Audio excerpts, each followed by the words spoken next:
এটা লারারে বন্য দন দেওয়া মোল্লার দূর সংসদ পর্যন্ত দিতেন না, মসজিদ পর্যন্ত দিন দেয়, কথা ঠিক না?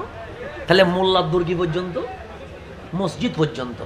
তাই আপনারা বলছেন মোল্লার দৌড় মসজিদ পর্যন্ত। এটা গভীরভাবে খেয়াল করবেন। আমি যুব সমাজের যে অবক্ষয় সেটা বোঝানোর ট্রাই করছি। 10টা মুসলমান ঘরে একজন হাফেজে কোরআন আছে। বাংলাদেশের শিক্ষা ব্যবস্থা এমন ভাবে সাজানো হয়েছে, হাফেজে কোরআন যেন ডাক্তার হতে না পারে, ইঞ্জিনিয়ার হতে না পারে, সচিব হতে না পারে, বিসিএস ক্যাডার হতে না পারে। সেই কারণে এই শিক্ষা ব্যবস্থাকে এমন ভাবে সাজিয়ে দেওয়া হয়েছে, যাদের বুকে কোরআন আছে তারা মুয়াজ্জিন ইমাম হইতে পারে, কিন্তু ডাক্তার হইতে পারে না, কথা ঠিক না? এখন গভীর মনোযোগ, আমার কথা খেয়াল করবেন।